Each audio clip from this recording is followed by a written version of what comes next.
Perla has barely slept this week. Running on adrenaline, she and her friends are blocking roads in downtown Beirut to keep the pressure on the government. How long has this been building in you?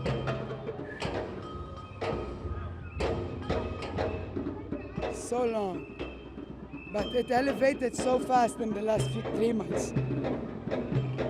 The protests that have erupted all across Lebanon have not come from nowhere. This has been building for years. We have seen over the past years recurrent protests, people getting really angry about all these manifestations of state failure, garbage, electricity, what have you. It was very clear that this country is managed very poorly, and people pay taxes and they see nothing in return. Perla explains what that feels like. And then we started having the problem of the gas. So we were running and fighting for survival every day. Like, oh my God, it's my time. No, I need to go fill my car. It was a survival mode. Then they started the wheat. We had also a problem with the wheat. The bread was gonna be cut off. We were like, is this even serious? Are we really running to the gas stations and scared not to have bread? The 2015 garbage crisis was another turning point.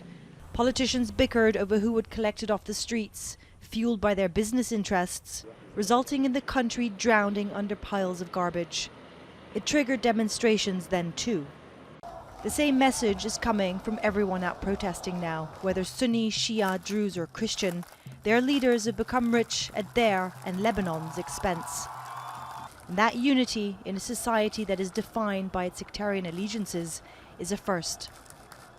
Perla is not alone when she accuses Lebanon's leaders of exploiting sectarianism to keep the people divided. We don't want the sector of religion in connection with the politics. Enough! Our religion leaders are all over the politics. From Iran, how it's taking, from Saudi, how it's taking, from France, what it's taking from the state. We're a small 10,452 kilometers square country. We cannot deal with this anymore. These protests may have been triggered by a proposed tax on using social media apps to make phone calls. But before that, a large part of the population was already at a boiling point. Most recently, forest fires spread across Lebanon. The government couldn't control them. Its fire aircraft in disrepair. It had to seek help from abroad. Perla's is just one voice among many. Governments have come and gone, and their failures have piled up to become unbearable. But the leaders who govern this country have remained the same for decades, and the people want accountability. Stefanie, Dekker, Al Jazeera, Beirut.